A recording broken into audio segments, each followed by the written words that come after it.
Welcome to the City Current Show, powered by Higginbotham Insurance and Financial Services. This show focuses on sharing good news and powering the good in our community. Now here's your host, City Current CEO, Jeremy Park. Welcome to the City Current Show, powered by Higginbotham. I'm your host, Jeremy Park. We're always honored to bring you inspiring stories of individuals and organizations making a difference, empowering the good. And that's why we're honored to be with the recipient of the 38th Annual Mary Catherine Strobel Volunteer Awards with Hands On Nashville. We have the recipient in the category of disaster response. And that's why we're honored to have with us Johnny Rodman. He's the founder of Light in the Storm Disaster Relief. Johnny, how are you doing? I'm doing great. Thank you. How are you doing today? Doing well. Well, when you talk about going in and helping people when they need it the most, that's a big part of your storyline. And we'll talk all about the volunteer award and what it means to you. But let's start with how you got into this. When you talk about being a volunteer and responding to disaster, how did you get into this? Well, it actually started throughout my life. I've been to a couple of disasters, the flood in Nashville, the hurricane that hit Houston back in 17 or 18, and just as a normal volunteer.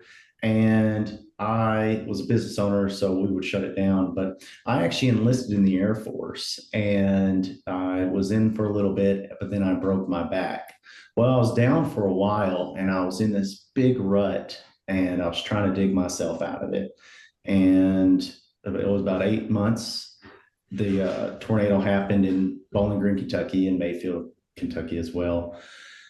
So I felt the Lord call me to go out there, and it just blew up from there. It's one of those things that you show up and you see so much need, and it's kind of overwhelming, but you start doing one small task at a time, and it makes a world of impacts. And that's where it started for us. We spent 6 months in Mayfield, and then we had a brief break and went to Hazard, Kentucky for the floods. And then it went to several tornadoes around Tennessee, and Mayfield, Kentucky flooded again. And, it just keeps snowballing there. The most recent disaster we done was Madison and Hendersonville, Tennessee tornado cleanup. And I've got to tell you, it's been an amazing roller coaster, starting off super small and just growing it. And our volunteer numbers just keep expanding, and just the impact we do to help others. It just keeps driving me and our volunteers to keep going forward. So you obviously mentioned where it started and a volunteer. So let's go ahead and take that into the organization. So faith-based nonprofit, we'll talk about a merger later on too, which is really exciting in terms of what that's going to do to open up even more opportunities. But when you describe Light in the Storm Disaster Relief, go ahead and give us an overview. Okay, Light in the Storm Disaster Relief Ministry is a full nonprofit. None of us are paid. We're all made up of volunteers. We go into disasters usually within 24 to 48 hours. We're there on the scene. We are doing debris cleanup, house remediation, mucking out, boarding up windows, tarping roofs, starting up points of distribution for volunteers to organize and hand out to the public. That's very important in every disaster. Actually, the first things we should do is clear the roadway and start points of distribution, because you don't want the donations to dry up if they start turning away people. So we get in there, we educate the local government on what to do and how to operate, and we team up with several local churches in the area. They give us a place to stay. They allow us to set up points of distribution, and we continue to go out and keep searching for victims that are preferably uninsured or underinsured, and normally wouldn't have been able to afford the cleanup work. What sort of equipment do you try to roll in with? Because obviously, when you talk about a tornado versus a flood, probably different equipment, maybe all similar. What do you try to roll in with? Well, that's an amazing question, and we call our trailers layouts. So every disaster takes a particular piece of equipment. Where floods, we bring in shovels, masks, hazmat suits, mold remediation spray, trash pumps, big water pumps, gloves, lots of pressure washers and hoses. That's where we have to do the muck outs. Tornadoes is a little bit different. We are bringing chainsaws, cutters, shovels, trash bags, a lot of things for debris removal, tons of tarps to help tarp roofs, and then we'll buy the boards locally. Hurricanes are different, just the same. It's similar towards floods. And then the amazing thing is a lot of it usually sometimes they coincide. Some of the equipment we can use, some of it just sits idle, but tornadoes is usually generators. And then of course our disaster truck and trailer. When you look at working with the homeowner, and you mentioned trying to find those who are either uninsured, underinsured, and being, able to save the day, communication plays a really important role because they're dealing with just complete chaos. And to step in and say, okay, we're here to help. Let's walk through an action plan to give them clarity, because a lot of times when disaster strikes, your mind is not, as the homeowner, you're trying to think about saving all these things and what's going on, and, how do I rebuild and how do I save, others? And there's so much, in terms of the sea of chaos in your mind. You're coming in trying to add clarity. Talk about communication and working with the homeowner and trying to figure out the action plan and what that's like.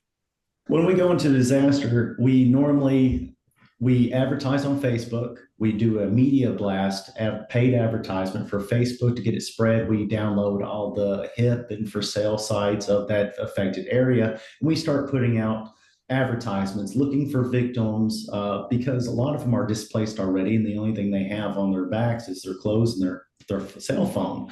So we put that out there, and it's a big mass media for that. We also we register it in crisis cleanup. So if our team is not big enough to get to there, we can still register their properties, their damage, and all their descriptions and information on crisis cleanup. So another disaster crew can come in, and that's how we keep a good, clean, open line of communication. When we do I'll serve from the morning till evening. And then at night, I'll take down everybody's number, reply to all the messages, and that's when we'll go out and send people to talk to the homeowner, ask them our questionnaire, if they're renting or they're owners, and see their immediate needs, and then try to attack that. And sometimes we get an outpour of 1,200 volunteers. So our job is to send all those volunteers to different areas, establish team leaders, and keep our volunteers busy. And they are busy. It's very important to keep them going, because when they show up, it could be for a few hours or a few weeks. So that's how we get in, and it's been a great process, especially utilizing all the Facebook pages. I feel that's where we get most of the victims' information and reach them in their time of need. Hands On Nashville puts out a nice, descriptive of why you were the recipient of the award. And it talks a lot about how you're able to step in and help so many families. Obviously, you have many that come to mind, but give us one that sticks out to you, the first one that pops into your mind, in terms of a memory of working and helping a family rebuild their lives. The biggest one I had was the Tuberlini family in Mayfield, Kentucky. They had just bought their house. They did the rent to own, and they were an immigrant family, but they didn't have homeowners insurance. And what they had was they thought they had insurance, but what it was a mortgage protection insurance. And what happened was the whole roof was ripped off the house from the tornado, and it got rained on for several weeks. And what really stuck me here, because I thought they had insurance and it was all going to get taken care of. And these people were volunteering every day at the pods, feeding families, doing everything they could. And we were probably, 2 months into the project and into Mayfield when I talked to them, because this was one of the first homes I toured. And they were like, "Oh no, we still don't have a place to live, and our place is still in huge disarray."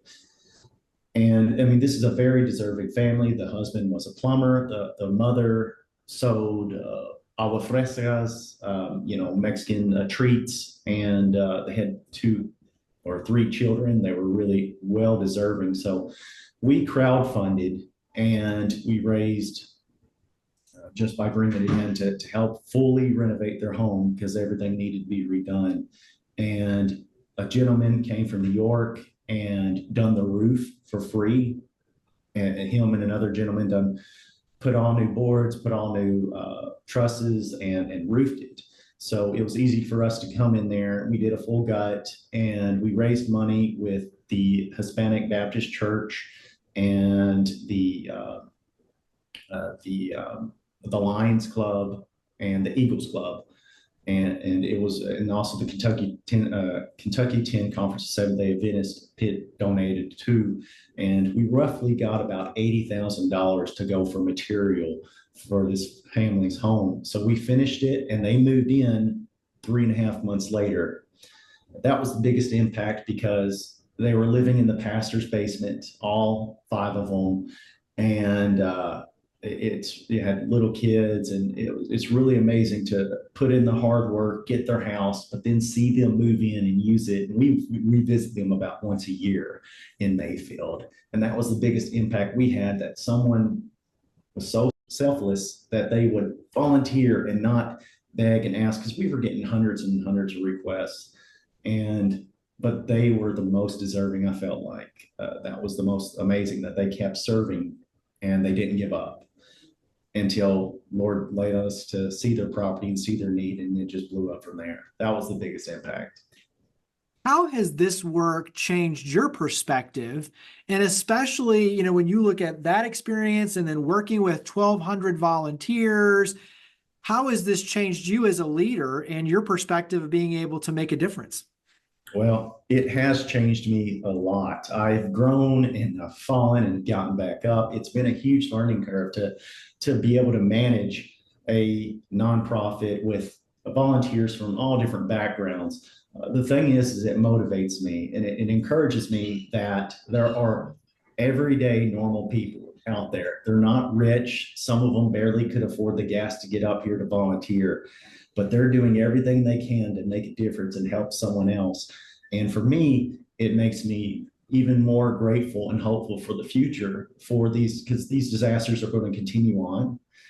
And I've been blessed. So I got the Strobel Award, and that was an honor. And things just keep coming. We have disaster relief fundraisers. We are growing and growing every year.